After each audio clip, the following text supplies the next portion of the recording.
Meus irmãos, eu vos saúdo com a paz do Senhor Jesus. Glória a Deus. Aproveitando que estamos em pé, então vamos ler um texto sagrado da Bíblia, que se encontra aos Romanos, capítulo de número 5, e o versículo de número 12. Carta de Paulo aos Romanos, capítulo 5, e o versículo de número 12. Eu e você vou ler um pouco extenso essa leitura. Eu preciso me deter todos esses versículos. Pelo que por um homem entrou o pecado no mundo, e pelo pecado a morte. Assim também a morte passou a todos os homens, por isso que todos pecaram. Porque até a lei estava o pecado no mundo, mas o pecado não é imputado não havendo lei. No entanto, a morte reinou desde Adão até Moisés, até sobre aqueles que não pecaram, à semelhança da transgressão de Adão, o qual é a figura daquele que havia de vir. Mas não é assim o dom gratuito com a ofensa. Por quê? Se pela ofensa de um morreram muitos, muito mais a graça de Deus e o dom pela graça, que é de um só homem, Jesus Cristo, abundou sobre muito. E não foi assim o dom com a ofensa, por um só que pecou. Porque o juízo veio de uma só ofensa, na verdade, para a condenação. Mas o dom gratuito veio de muitas ofensas para a justificação. Porque se pela ofensa de um só, a morte reinou por esse, muito mais o que recebem a abundância da graça e do dom da justiça reinarão em vida por um só, Jesus Cristo. Pois assim como por uma só ofensa veio o juízo sobre todos os homens para a condenação, assim também por um só ato de justiça veio a graça sobre todos os homens para a justificação de vida. Por quê? Como pela desobediência de um só homem, muitos foram feitos pecadores. Assim pela obediência de um, muitos serão feitos justos.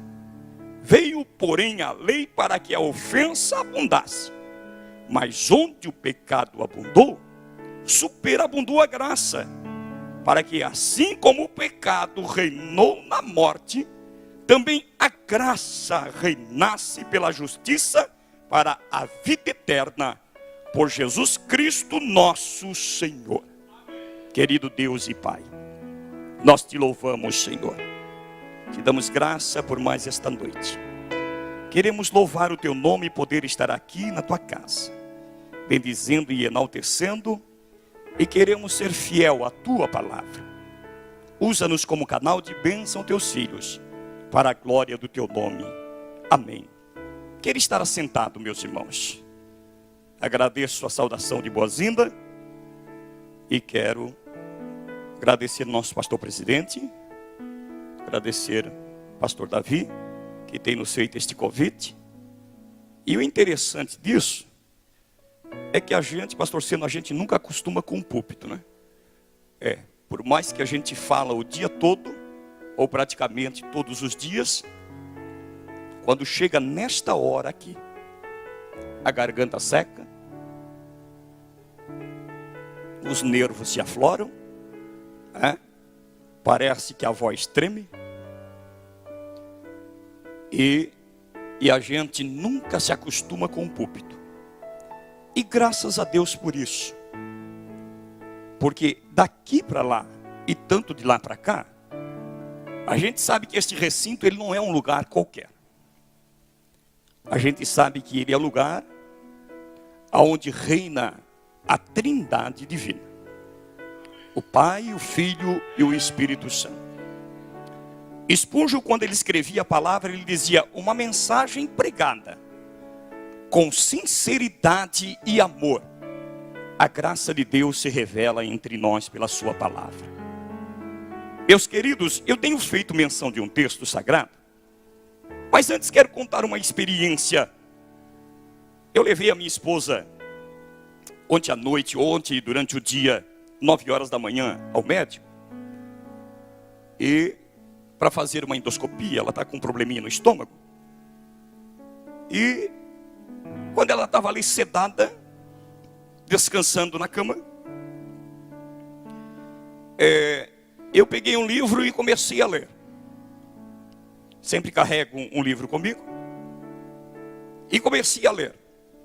De repente chegou numa parte de um subtópico que ele dizia assim: ninguém nunca fez isso. E eu parei e eu meditei nessa frase: ninguém nunca fez isso. E eu me perguntei assim: isso o quê? Ninguém nunca fez isso. Isso o quê?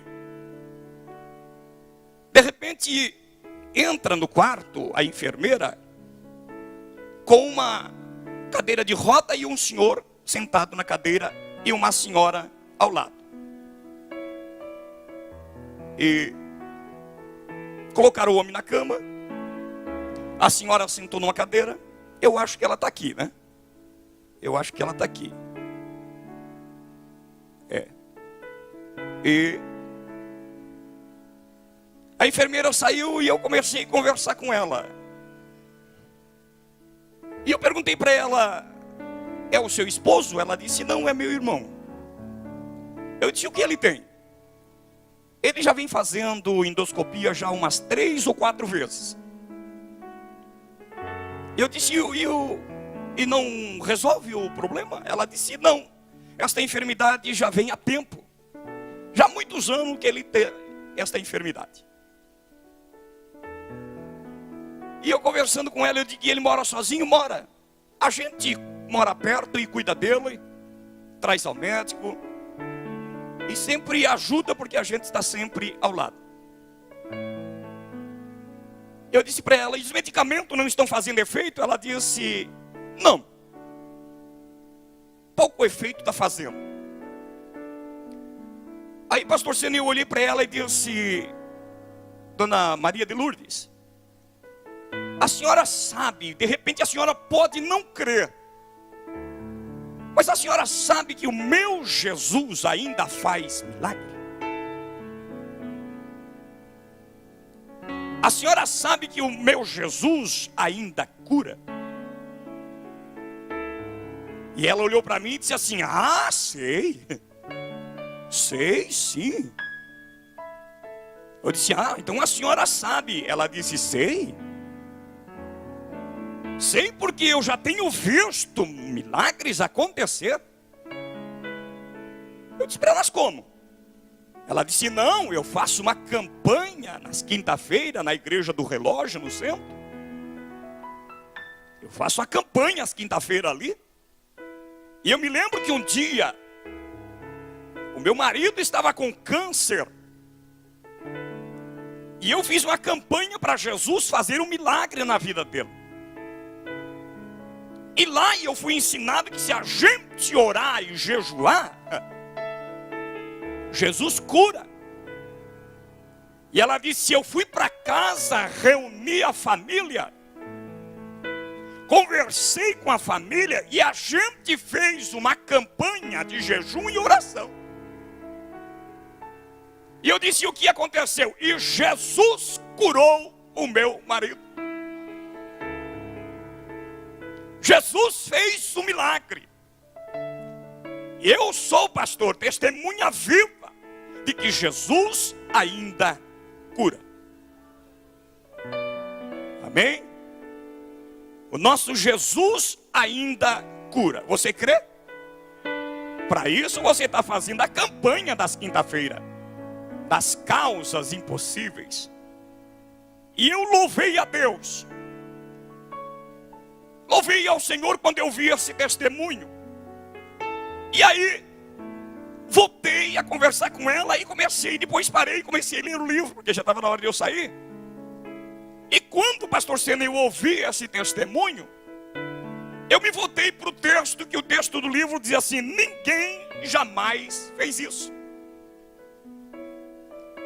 E aí eu entendi, eu comecei a unir as coisas. Ninguém jamais fez isso. Aí sabe o que o Espírito Santo conversou comigo quando ela falou que Jesus cura? Ele disse: sabe o que é isso, meu filho? É a minha graça. É a minha graça. A minha graça vai além da medicina. A minha graça vai além dos remédios. A minha graça é capaz de tudo. E a gente, irmãos, nós acostumamos a ouvir de púlpito, eu já tenho falado isso também algumas vezes, mas a gente fala isso tão rápido, tão depressa, que a gente não para analisar. O texto que a Bíblia menciona, que diz: pela graça, que sois salvo, por meio do quê? Vamos lá. Por meio da fé. E isto não vem de vós, é dom de Deus. Pela graça sois salvo, por meio da fé, em Cristo Jesus. E isto não vem de vós, ele é um dom de Deus. Por que a gente, eu fiquei pensando e dizendo: Deus, por que a gente não se alegra quando a gente lê isto? Por que a gente não se regozija quando a gente lê isso? Porque você e eu, a gente não para pensar o valor que a graça nos traz, o valor que a graça nos deu. Se estamos aqui nesta noite, irmãos, é graça. Se estamos aqui nesta noite, é graça. Se tem músico para tocar, é graça. Se estamos no púlpito nesta noite, é graça. Se temos uma igreja bonita como esta, é graça. Se temos cadeiras estofadas e tudo muito bem organizado, é graça. Mas a gente passa a dar um pouco mais valor pela graça quando a gente sabe do preço que foi pago para a graça chegar até nós. É ou não é? Só se sabe o valor de uma coberta quando alguém já passou muito frio na vida. Só se sabe o valor de uma cadeira quem viveu sentado no chão a vida toda. Só se sabe o valor de uma saúde quem um dia já passou alguns dias, alguns meses, ou quem sabe alguns anos na UTI ou no hospital. Só se sabe o valor da vida quando a gente reconhece que Cristo foi ao Calvário, através da cruz, e chicotada e ponta de lança, e desprezado e escorraçado por tudo. Só se sabe o valor da salvação quando a gente conhece, olhar e reconhecer que Cristo fez tudo isso para nos dar a vida. Quando eu comecei a ler isto aqui, a minha mente começou a navegar. Eu disse: só estou em pé porque a tua graça me sustém. Só estou na tua casa porque a tua graça me sustém.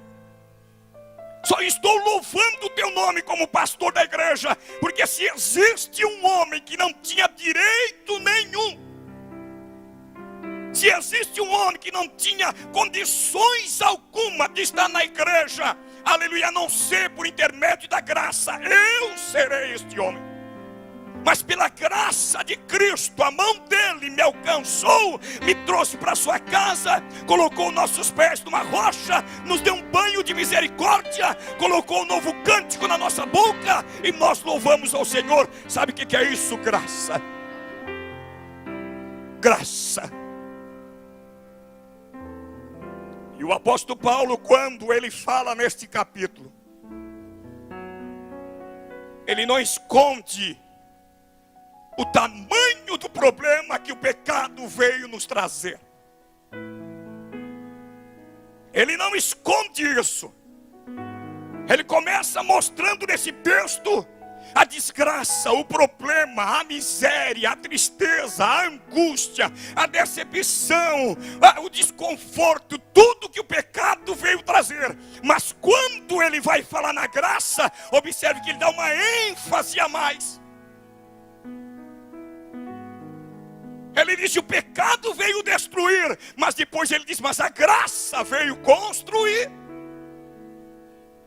O pecado veio te jogar no chão, mas a graça veio para te erguer do chão.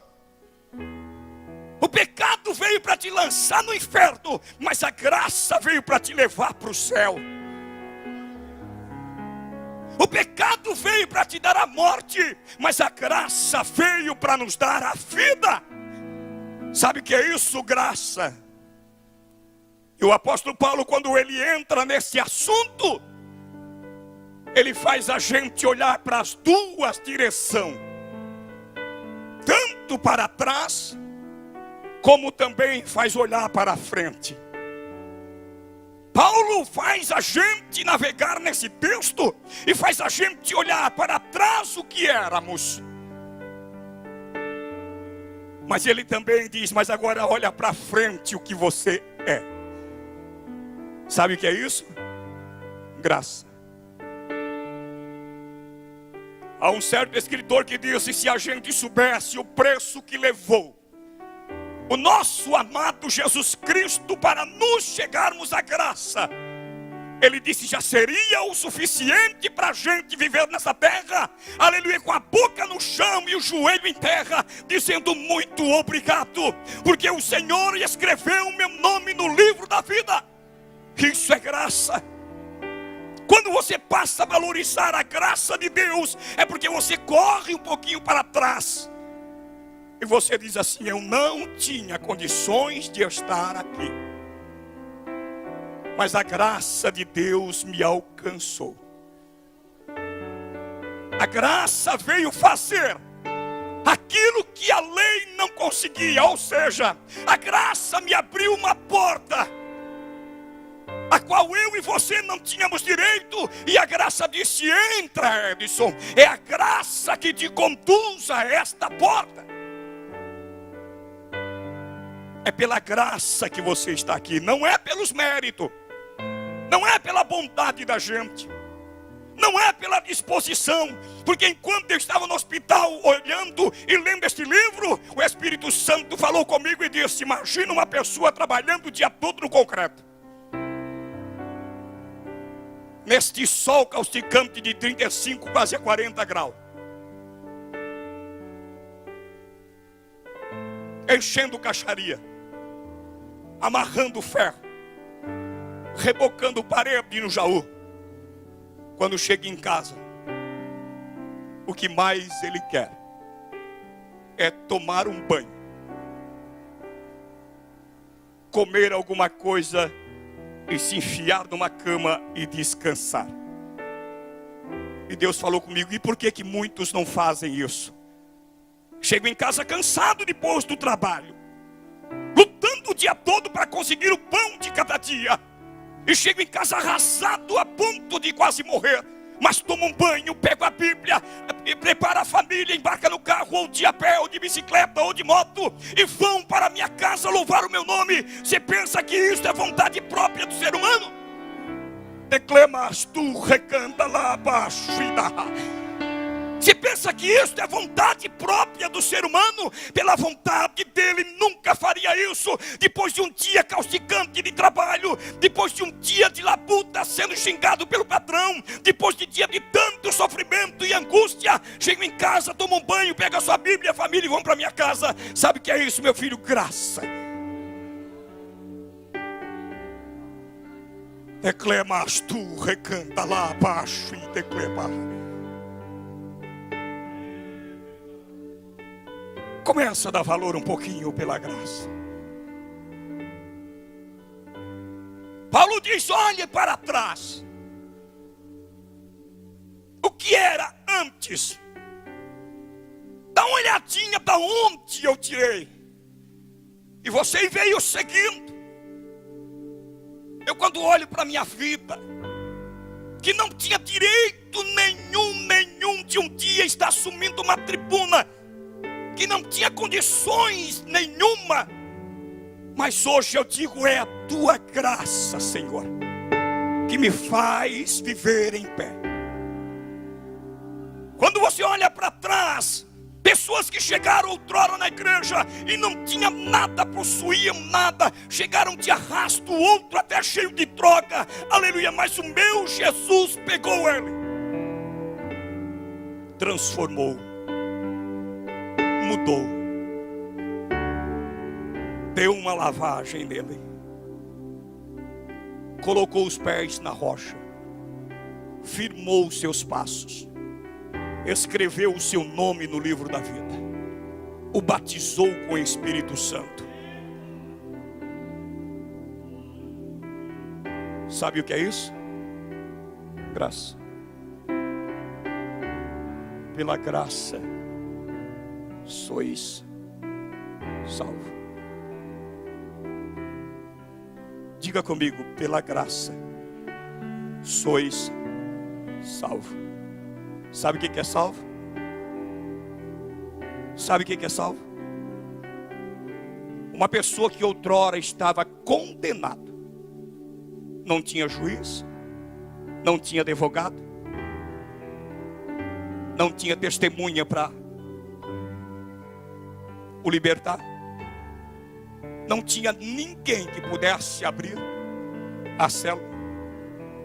O pecado veio fazer isso, lançar a gente na cadeia. Escute bem, o pecado veio fazer isso, lançar a gente na cadeia, amarrar os nossos pés no tronco, algemar as nossas mãos, fechar a porta da prisão, colocar cadeado em cima, meio embaixo, e quando saiu escreveu uma placa grande, marcou em cima: condenado. Mas a graça veio. Declemas tu, recanta lá abaixo e dá. A graça se aproximou, abriu o primeiro cadeado, o segundo cadeado, o terceiro cadeado, escancarou a porta, foi lá dentro, tirou nossos pés do tronco, arrancou as algemas, nos tirou pela mão para fora da jaula. E quando saiu do lado de fora, virou a placa da onde estava condenado. Ele virou e escreveu atrás: absolvido. Eu tenho que viver louvando o nome do Senhor. Se eu estou em pé, é graça. Quanto valor você tem dado através da graça de Deus? Não esqueça de dar sempre uma olhadinha para trás. Ah, pastor Edson, mas olhar para trás não é muito legal. Mas quando você olha, o Espírito Santo diz: lembra-te da onde eu te tirei. Então louva o meu nome. Isto é graça. E pensando nisso, olha onde eu fui, irmãos. Olha onde eu viajei nesta manhã dentro de um hospital. Eu saí de lá falando em línguas estranhas e louvando ao meu Senhor. Se eu já tinha alegria de servir a Deus, quando eu comecei a estudar um pouquinho sobre a graça de Deus, que me deu toda esta liberdade, eu disse: eu tenho que te louvar, Senhor. Porque não tinha nenhum advogado na terra, não tinha nenhum juiz, não tinha ninguém que poderia me absolver da minha condenação. Porque o pecado veio para nos jogar por terra, mas a graça de Deus, mediante a Jesus Cristo, veio nos erguer do chão. Glória ao Senhor. Se a gente não der valor nisso, no que vamos dar valor? Esta vida só tem, aleluia, alegria em se viver quando a gente começa a ler as Escrituras e a gente passa a enxergar outrora o que éramos e o que somos hoje. Eu lembro-me de um certo escritor, quando ele quis desenhar o quadro da Santa Ceia, e ele começou a desenhar os personagens de Jesus Cristo, os apóstolos. Mas quando chegou em Judas, ele pensou assim: onde vou encontrar este homem? Na igreja não tem. Eu tenho que encontrar um personagem com a feição do rosto um pouco extrovertida, bravo. E ele disse: já sei, vou num bar. E ele foi num bar, de repente olhou para um canto, entre os amigos tinha um homem zarrão, alto, barbudo, forte, de feição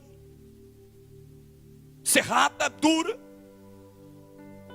E ele pensou: este será o personagem Judas. E ele depois pediu licença e conversou com aquele senhor e disse: estou escrevendo ou desenhando o quadro da Santa Ceia, e o senhor poderia posar para mim no quadro? O homem disse: pois não tem problema nenhum. E ele disse: então, posso desenhar o senhor? Ele disse: pode, mas antes de desenhar, quem serei o personagem? O homem disse: Judas. E quando o homem disse Judas, ele tentou avançar no pintor, mas o pintor disse: não, espera, é apenas uma pintura, ninguém vai saber que é o senhor, e eu lhe pago bem. É apenas um desenho, ninguém vai saber que é o senhor, e eu lhe pago bem. Tirou o dinheiro e disse: vou pagar até adiantado. E o homem passou a pintar. Quando terminou, pagou, foi para casa, terminou o quadro. Ou seja, terminou aquele personagem. Quando terminou o personagem, ele pensou assim: agora preciso encontrar alguém com a feição de Jesus. Um homem bonito, de cabelos assim, de olhos assim. E ele disse: aonde vou encontrar?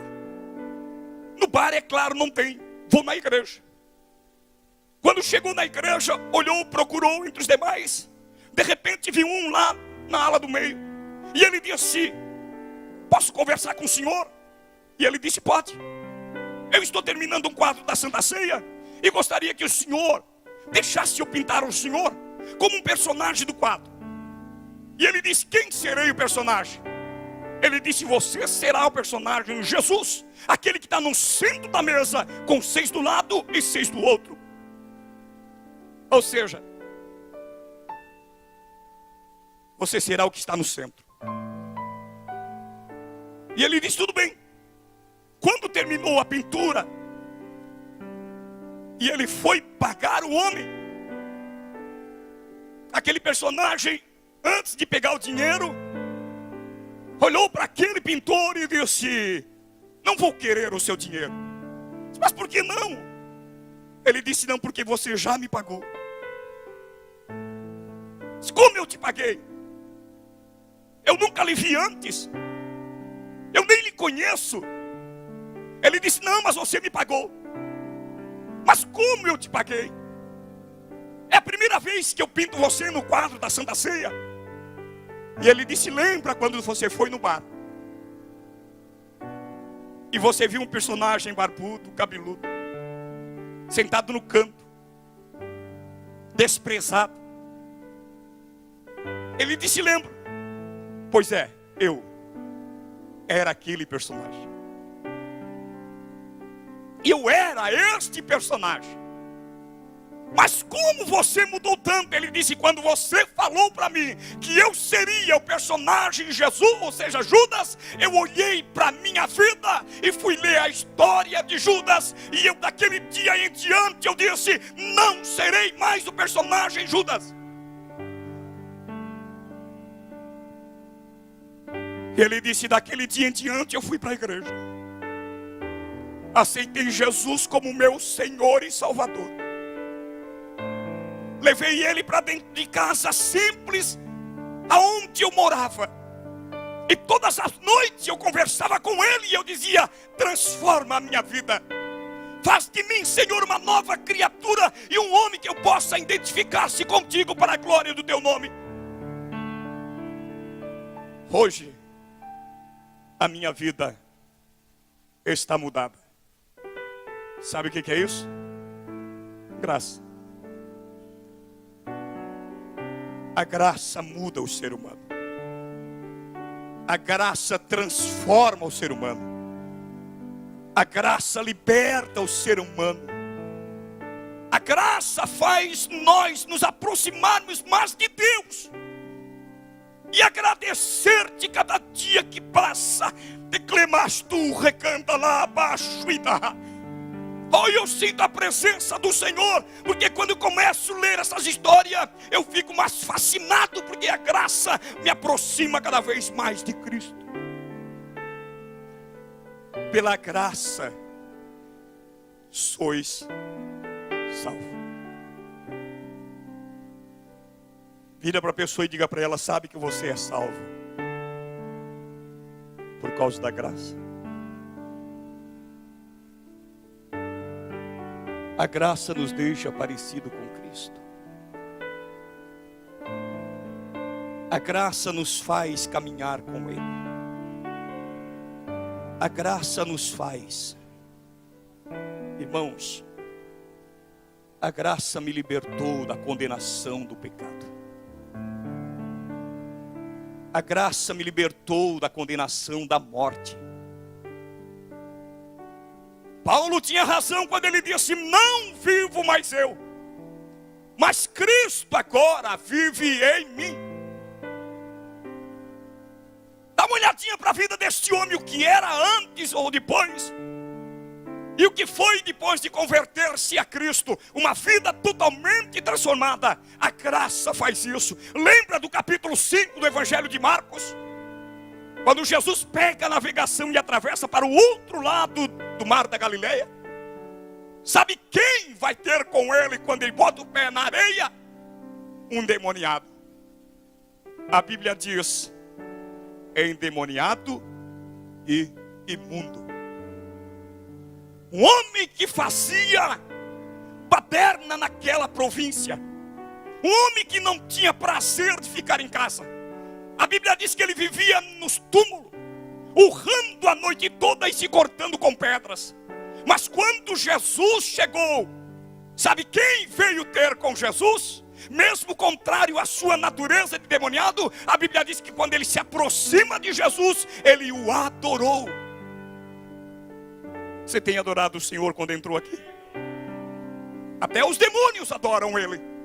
Até os demônios têm que se prostrar perante aos pés do Senhor. E eu não creio que você vem na igreja simplesmente para ouvir. Nós temos que vir aqui e dizer: Senhor, eu estou aqui para te adorar. A Bíblia diz que ele se prostra aos pés do Senhor e o adorou. Jesus troca um diálogo com ele e pergunta: como é o teu nome? Ele disse: Gadareno. Ou seja, legião. Legião, porque somos e muito. E aí ele faz um pedido para Jesus: porque vieste nos atormentar antes do tempo. Se tiveres que mandar embora, não manda nós para o inferno. Nem os diabos querem ir para o inferno, mas permita-nos entrar nesta manada de porcos. E Jesus disse: ide e entrai nele. Os porcos se precipitaram ao mar e morreram tudo. Mas o endemoniado gadareno ficou são e liberto. E a Bíblia diz que começou a adorar o Senhor. Os porqueiros saíram para a cidade e anunciaram tudo o que tinha acontecido. A vizinhança vieram, o pessoal da cidade vieram, o pessoal dos bairros vieram. E quando chegaram lá, sabe quem encontraram? O endemoniado são liberto, adorando ao Senhor. O segundo pedido foi feito quando aquele povo que não reconhecia o valor da graça, mas o endemoniado, o ex-endemoniado, agradeceu muito o valor da graça, ficou aos pés do Senhor. Mas aquelas pessoas que nunca participaram da graça, olharam para Jesus e disseram: vai embora. Quem não consegue enxergar o valor da graça, não consegue enxergar o valor do sofrimento dele. Olharam para Jesus e disseram: vai para casa. De 3 pedidos que foi feito naquela vizinhança, 2 foi aceito, mas 1 não. O demônio que pediu para entrar nos porcos, Jesus permitiu. O pessoal de Gadara que pediram para Jesus ir embora, e ele foi. Mas o pedido do endemoniado, quando ele disse, do ex-endemoniado, do gadareno, quando ele disse: deixa eu ir contigo, ele disse: não, vai para a tua casa. Você agora está liberto. Você não precisa mais ser acorrentado. Você não precisa mais viver no túmulo. Você não precisa mais viver urrando a noite toda. Você não precisa mais ficar se cortando. Você não precisa mais viver dessa vida.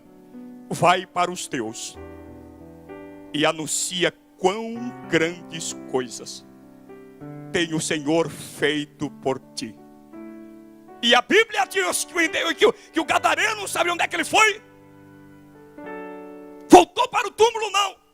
Voltou a ser endemoniado? Não. A Bíblia diz que ele saiu nas províncias, de casa em casa, de porta em porta. Por onde ele passava, alguém podia até olhar e dizer para ele: você não era aquele que via urrando aí pelos montes e comendo imundícia dentro do cemitério? Ele disse: eu era, mas a graça me encontrou.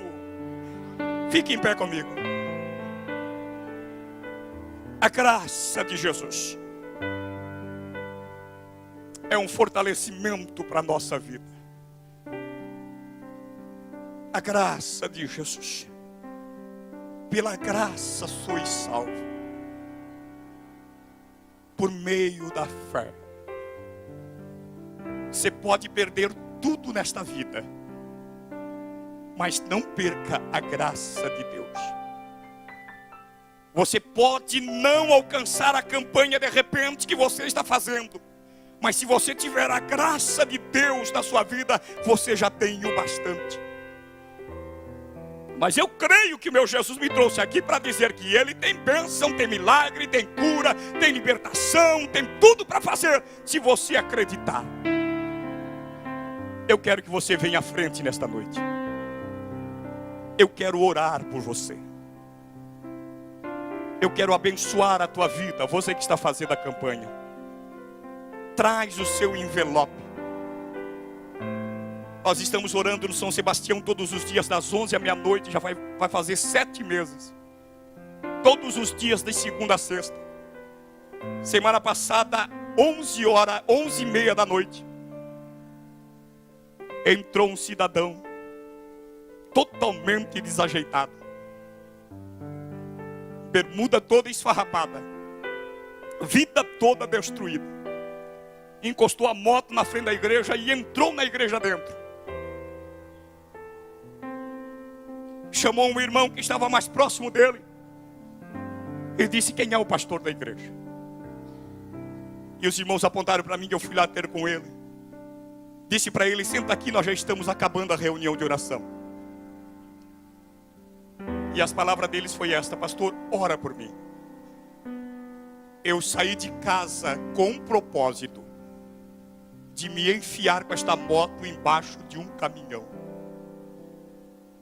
Eu saí decidido a tirar a minha vida, que eu não aguento mais essa situação. Mas quando eu passei aqui pela frente, que eu vi a igreja acesa e a porta aberta, algo me impulsionou a entrar. O senhor pode orar por mim? Eu disse: só não posso como devo. O que é que você quer? Eu preciso da ajuda de vocês. Eu preciso reconciliar com Deus. Porque depois que eu me afastei da igreja, minha vida virou uma desgraça. E hoje eu saí decidido para acabar com a minha vida. Mas quando eu cheguei aqui, eu senti de entrar. E eu preciso da sua ajuda. Ele dobrou o joelho em lágrimas. Oramos ao Senhor. Aceitou Jesus. Aquela maldição foi quebrada. E hoje já está onde na igreja? Sabe o que é isso? Graça. Posso orar, pastor? Querido Deus e Pai. Pai de nosso Senhor e Salvador Jesus Cristo. Aqui estão os teus filhos que estão fazendo esta campanha de quinta-feira, Senhor. Ó Deus eterno, Deus de milagre. Eu sei que o Senhor é Deus de ontem, hoje e eternamente. Faz um grande milagre acontecer na vida dos teus filhos. Alguns estão com os envelopes nas mãos, outros estão fazendo a campanha hoje, outros, quem sabe, já estão fazendo alguns dias atrás, Senhor. Mas nós acreditamos que o Senhor é Deus de ontem, hoje e eternamente. Independente do que eles vieram buscar, se é enfermidade, cura para a glória do teu santo nome. Se é desemprego, abre as portas de emprego, Senhor.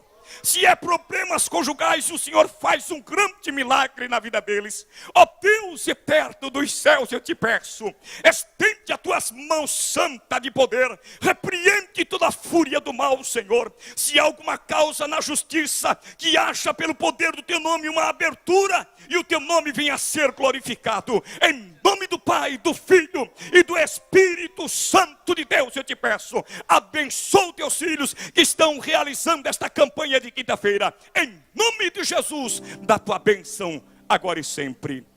Amém e amém, Senhor. Maravilhoso. Hoje eu vou chamar Jesus maravilhoso. Hoje eu vou chamar Jesus maravilhoso. Maravilhoso. Maravilhoso.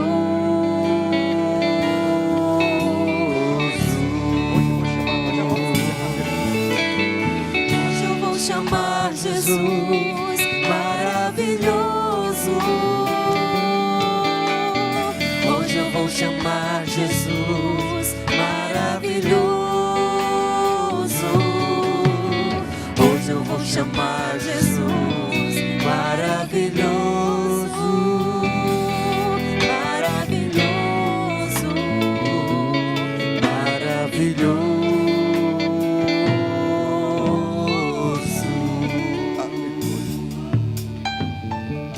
Quantos entenderam a mensagem, diga amém.